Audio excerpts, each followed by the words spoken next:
Hello, this is part 2 of the video. I will be playing it for 10 more months. Yep. 8th, 2024 at 7 p.m. I don't know much about Synced, I'll be honest. If there was marketing for this game, I must have missed it. Yeah. This is one of those, like, who situations. Yeah. But, yeah, again, the market is so oversaturated that there are times where you will just not hear about certain games because there's so many to keep track of, or because the marketing team just failed to really spread word about these titles. I think the main reason why you don't hear about games is because they're bad. I feel like there are very few circumstances where genuinely good games are out there and nobody knows about them. Like, it happens. Don't get me wrong, it does happen, but it's extremely rare. For some of the more successful live services that have come out, every once in a while you do get a new live service that does manage to kind of market itself just right or hit just right, where a lot of people do check it out. Among them is The First Descendant, though if you look at its critical reception, I mean, already mixed at 53% on Steam from... Well, it's a Nexon free-to-play game that has things that you can buy that make your character better. Like, of course it's fucking mixed. Yeah, duh. 60,000 reviews. That indicates that unless they do something to spruce the game up, it might be a pretty quick descent, akin to what we saw with like Multiverses. And it doesn't help that the scores surrounding The First... It might be a very quick descent. Get it? Descent? Because the game is called The Full Descent. You get it? Descent are pretty not great, sitting at a 57% from 13 critic reviews, and the user scores at a 4.9 on Metacritic. I think that people are just rating the game bad. I don't think that the user scores are accurate. I think the game is a 7. I think it's a little bit above mediocre, but it's not like an amazing game either. It's just kind of like a good thing to do. That I don't think 4.9 is fair, but it's not a 10 either. I think it's a 7. With the mixed score on Steam from tens of thousands of people. But currently, if you look at player numbers, the all-time peak, 264,860 players. That's like a dream launch scenario for a live service. And so far, in what little time this game has been out, the people who play this game are consistently coming back. But I've heard that this game just is kind of bland and lackluster in certain areas, and that it's grindy in ways that are not necessarily fun, not to mention that when it comes to, I guess, its primary competition, it is kind of trying to be its own version of Warframe to a degree, and Warframe is already so well established, and that is a game whose updates have proven to be so substantial that every time a major new update comes out, it like... In a live service game on... First of all, I used to be addicted to Warframe, but eventually I just stopped playing, and I can't go back and play it because it's not fun to me. So, yeah.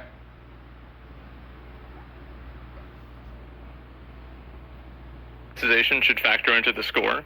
Yeah, but it's going to be different for everybody, right? And like, so for me, I think monetization, the point where I believe monetization is bad is when monetization is randomized.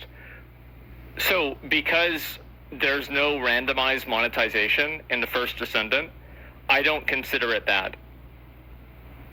I don't have a problem with the prices. I have a problem with the pricing. Like the way that, with the offerings.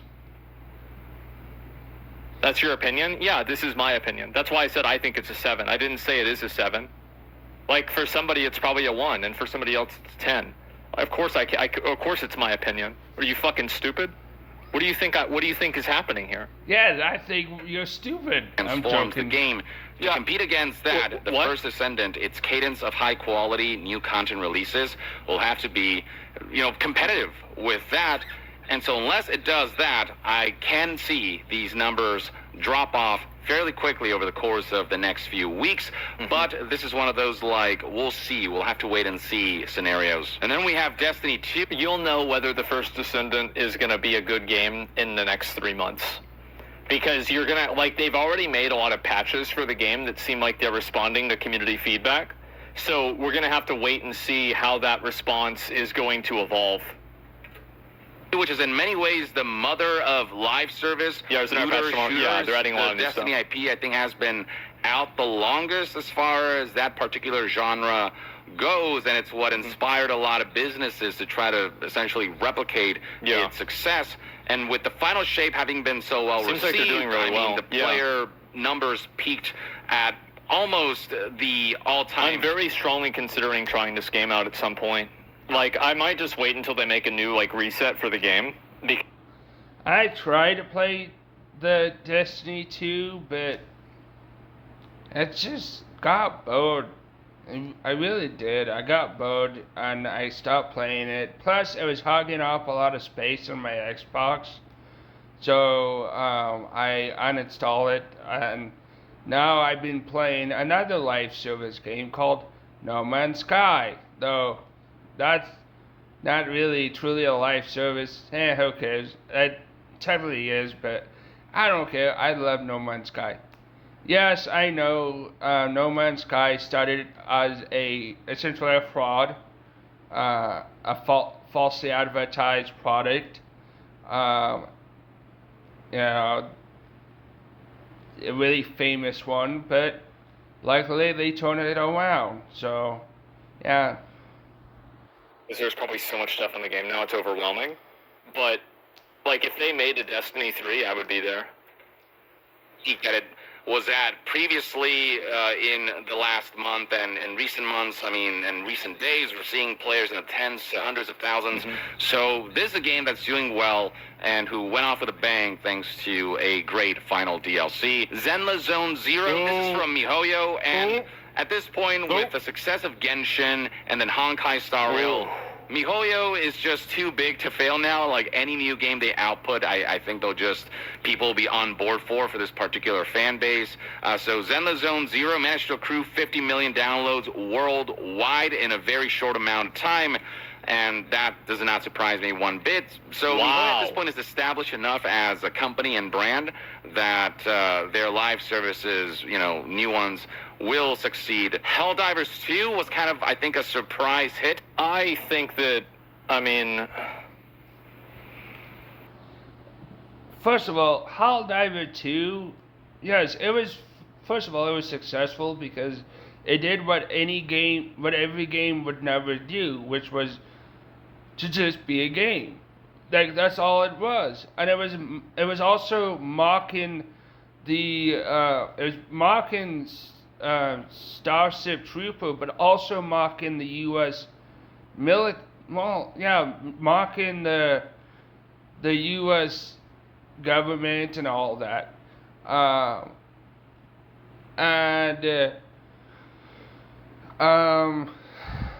And so, like, and plus, they said, I can't remember a lot of the things they said, but they said a lot of great things, like, we won't do all the awful microtransaction that most companies would do, stuff like that. But eventually, it went on decline because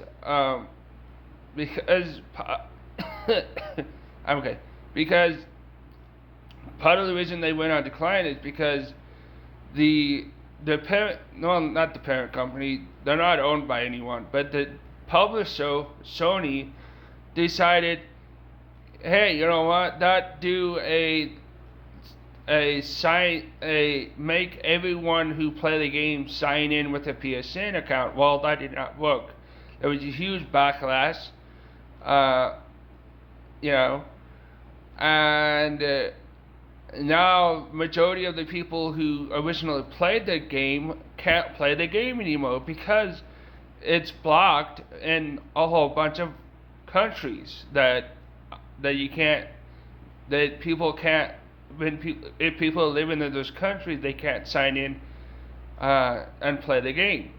Well, obviously that would have killed the game. Then there was also the fact that now the people in the community, in the Steam community section of the of their game are now, like the community managers are now banning people for disobedient and dissident, pretty much having different opinions, and stuff like that. So yeah, essentially they're not making any money because they, in the best way possible, excuse my language, they fucked up. I know they had to pay the consequences. I think Zenless Sun Zero is doing very well. I don't even know if it's doing very well. Like, I feel like it's just tremendously inferior to the other games that are like it. I do. I think it's just inferior. Wow. When, I mean, the numbers peak to almost over 450,000 players, and on PlayStation 5, we don't know what those numbers look like. This was a massive success, but we are seeing a decline of players. We're seeing players move on. Ultimately, Boring gameplay loop with no progression. Big surprise. It was fun for a while. It was fun for a while, but there's also the fact you had the PSN account sign-in debacle. Then you had people getting banned for having different opinions in the Steam community section, the Steam community page. So yeah. But then it fell off. Anybody could have predicted this. while Helldivers 2 can be fun This for is some obvious. time, its cadence of releases, of content updates are too small, and they need like an expansion-sized update, I think, to really rekindle the fire of this player base. There's only so much you can do in terms of variety of activities in this game before people realize they're kind of I starting. think also the game had a lot of cultural relevance, and you can't. You need that's on cooldown right now. Like, they can't release another update and have people like go immediately back to being as excited about it as they were. Now, in a year or so, I think that could happen, but it will take some time. To do the same thing over and over again, and there's just not enough rewards and things to look forward to, to grind for. And then one last game I want to look at is X Defiant from Another Ubisoft, which Ubisoft is essentially game. their take on a Call of Duty-like experience.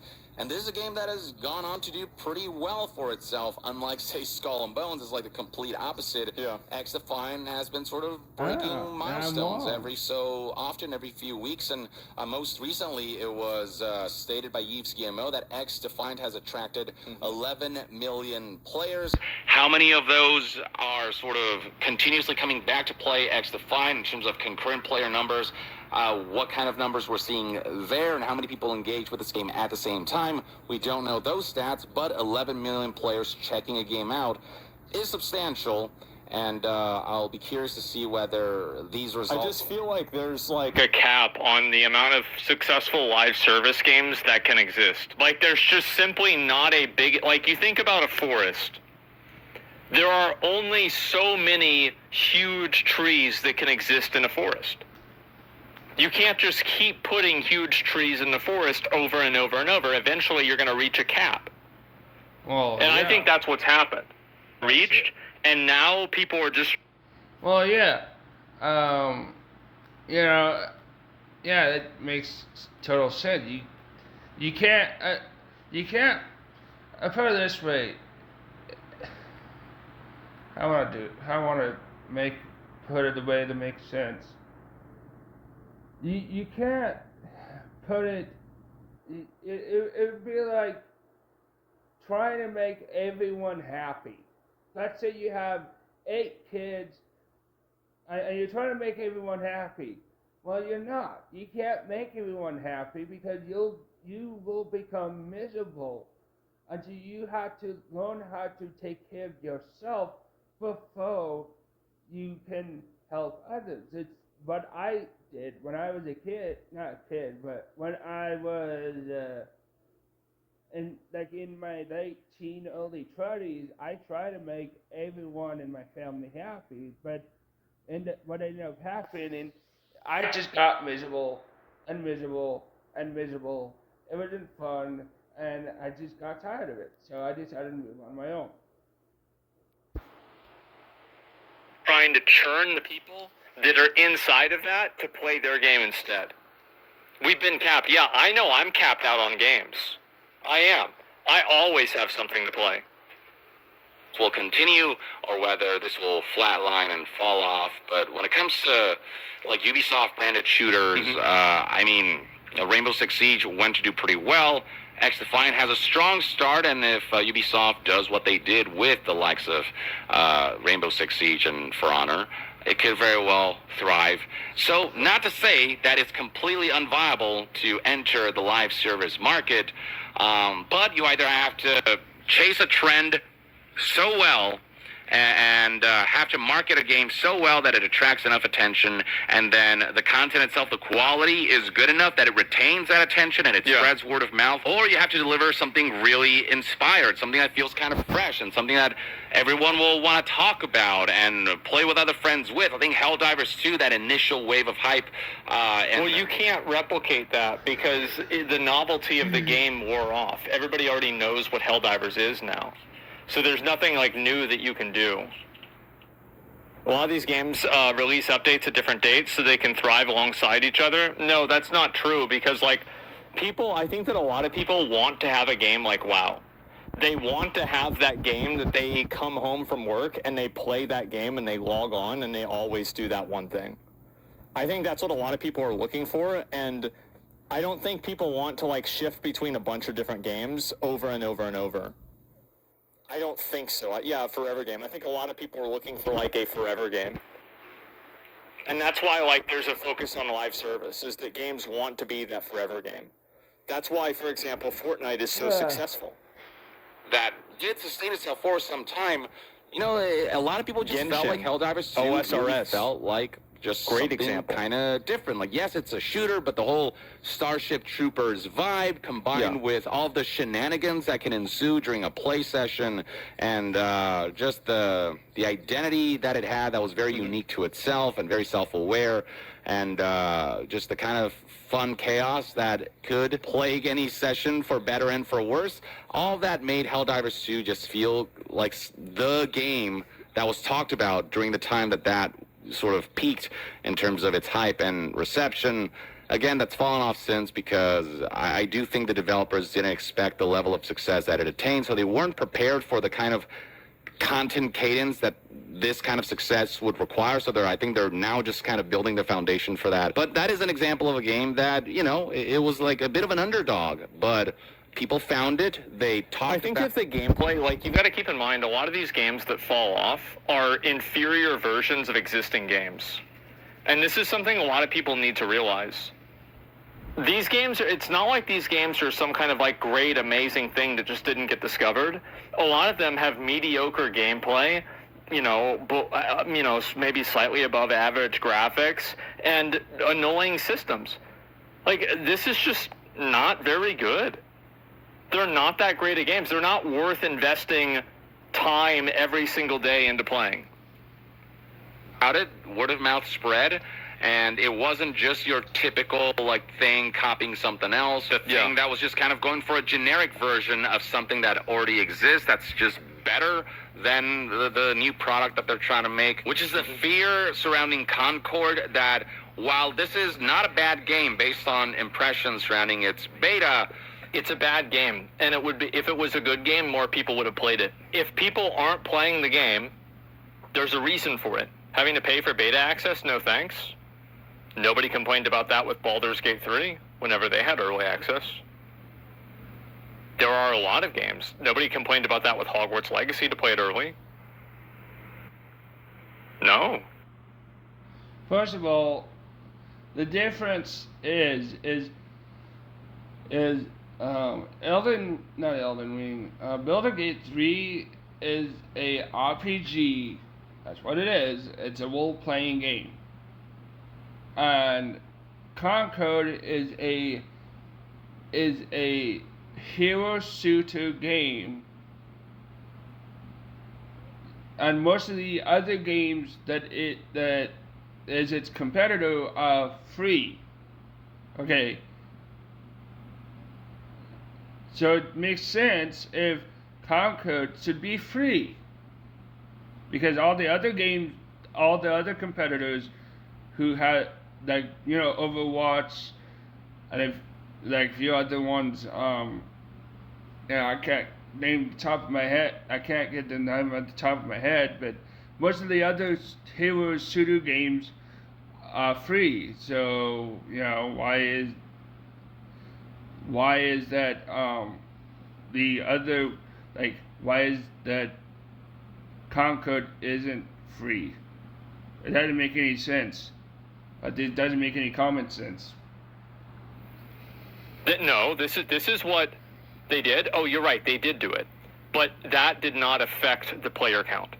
The player count still went fucking crazy because people would play the game or see the game and they would buy just to play the beta. All huge IPs though? I don't think that matters. I don't think a big IP is... And then there's also the fact you have to understand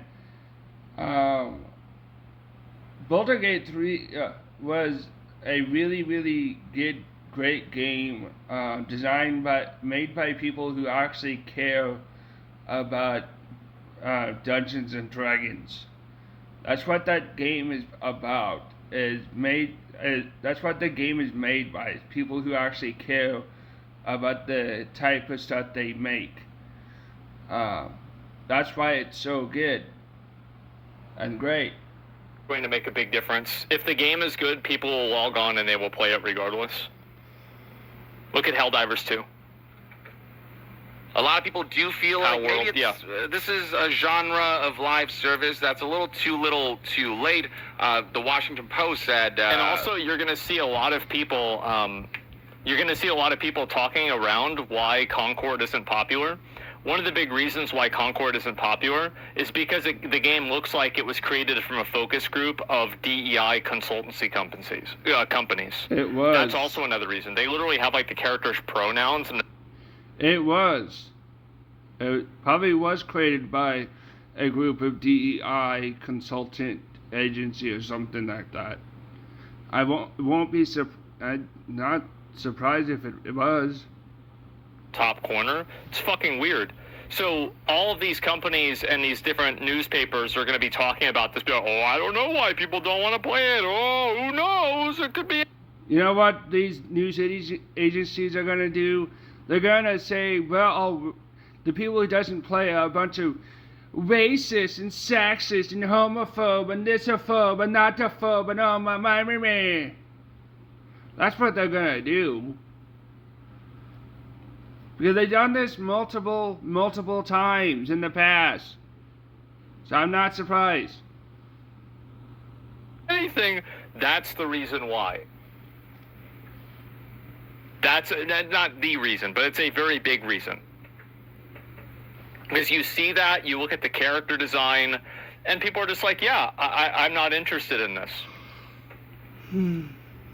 Concord is Sony's expertly crafted big bet. It's just a few years late, and the reception surrounding this game has generally been mixed. Nobody's saying it's abysmal or anything, but nobody's saying that it's a standout either. And if something is not a standout from a live service genre perspective, and it doesn't capture an audience immediately from day one and then keep that audience and have that audience grow, then it's doomed to fail. It's doomed to shut down. It's doomed to peter out unceremoniously. And yet, despite all of this, we're seeing companies like PlayStation going kind of crazy. At one point, they were working on 12 live service games that they wanted to ship over the years. Eventually, PlayStation, realizing that this level of live service saturation from a single company is practically suicidal, eventually decided to cut that number in half. At least in terms it's too fucking many, man. Of what's releasing within a certain time frame. Like, those other 6 are still being planned for release down the line, but they're kind of slowing down their roll and focusing more on a fewer quantity of games instead of trying to shotgun their way through 12 freaking live services, which is just an insane amount of live services from any one company. Even from different companies, 12 live services over the span of a couple of years is still a lot. But Sony by itself trying to release 12 live services, freaking actually nuts. I think it's just a lot of people competing for a market that they think is very big, but it's actually not as big as they think it is. And like, I think that, for example, games will cannibalize each other that aren't related to each other at all, just simply because a new game comes out with new content. A way that's not inspired, and a way that just feels really, really dumb. Now, we did see on December of 2023 that they did shut down The Last of Us Online. The quality just wasn't there, and Naughty Dog just decided that they're better off being focused on what they do best, which is single-player, campaign-driven, story-heavy experiences. Because, I mean, have we not learned the lesson at this point of what happens when you take a company, a studio that is specialized, that are really good at making single-player campaign experiences? When you take your BioWares, when you take your Crystal Dynamics, when you take your Arcane Austins and throw them into the live service looter genre and expect them to make something that's as competitive and that can match the stuff that comes from companies who've had live service experience for many, many years and have been able to update that. There's no reason why people should have been clipping through the foreign in Redfall. Like, it doesn't matter what your experience is before then. That was unacceptable and it was pathetic. Like, what are we even talking about? Like, yeah, sure, obviously the studio isn't specialized in that, but so many parts of the game just didn't even work. Live service for many years and make them much more full and substantial. Like that's a doomed kind of project. That's a doomed kind of endeavor when you're dealing with studios that just aren't used to developing in that kind of environment. And so I think it was smart for Naughty Dog to decide to back off on this huge Last of Us Online live service experience. I think it is too. I wonder if Sony will be smart enough to not output 6 to 12 live services throughout the course of upcoming years. You know, by fiscal year ending in March 2026. So within the span of 2 years, they initially had the plan to release 12 live services. Even half that, even 6 live services in the span of 2 years is an insane number. And, I mean, it feels like they're just throwing darts at the board and hoping that one of them will hit a bullseye in the dark.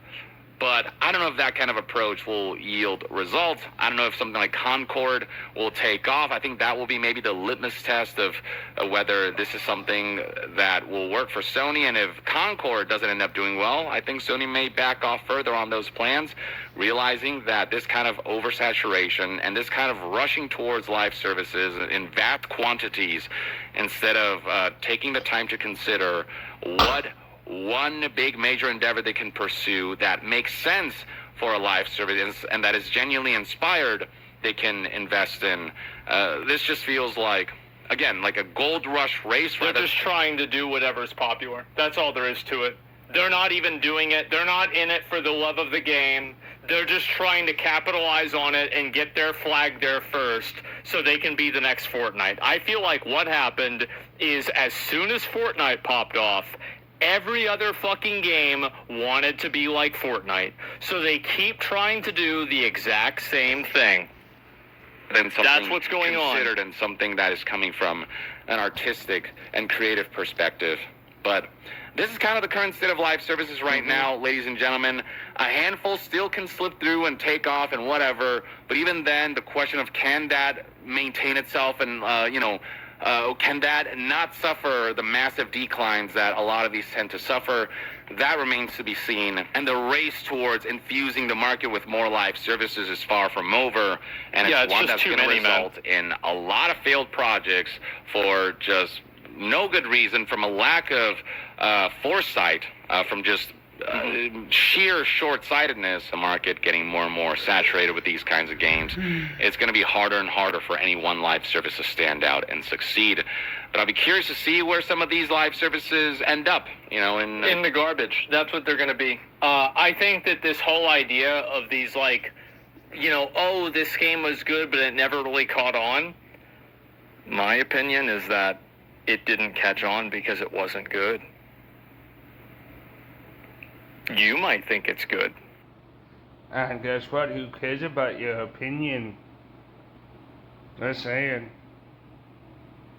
Like, if one person thinks it's good, let them think it's good.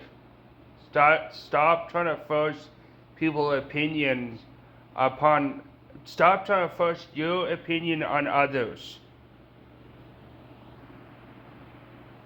But the complaints that people had, I think they were pretty fucking valid.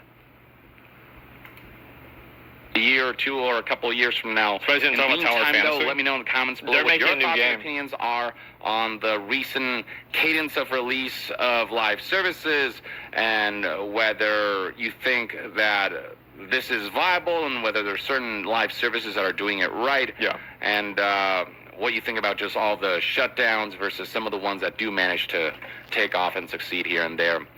So let me know in the comments below, and to be further updated on all things gaming news, reviews, and discussions, stay tuned right here on Young Yeah. I'll see you guys next time. Young out. Instead, with this completely I think he's right pretty much about all this stuff. I do. I think honestly what's happened is that there have been so many games into space right now that are live service. So like, here's an example. There's the video. Give it a like. I really agree with pretty much all. And guess what? There's plenty of indie games you guys can play on Steam right now. Again, there's plenty of indie games you can play on Steam right now that aren't live service. Saying. This. There a lot of times just like, I feel like games don't really need to be live service, but they're made live service on purpose. And I think that's really what the problem is. So if you look at, for example, let's look at where are the most popular games. Live service, kind of a live service, not just the greatest game ever made. Live service, live service, live service. I don't know about this game. Live service, live service, live service, live service. I think they do updates for this, but I'm not really sure. Live service, live service. All of these games basically are live service. And Isn't so that what? interesting? That's why these. And so what? So you're just gonna be the live service cop now? So you're gonna dictate what can and can't be a live service game? I'm sorry, that's not your job. I get it. Some live service games are not fun. I get it. There's too many live service games to play. I get it. But you have no right telling people what they can and can't make. Sorry, you don't. This is America, not some totalitarian state like North Korea or China. Either way, I'm out. Bye.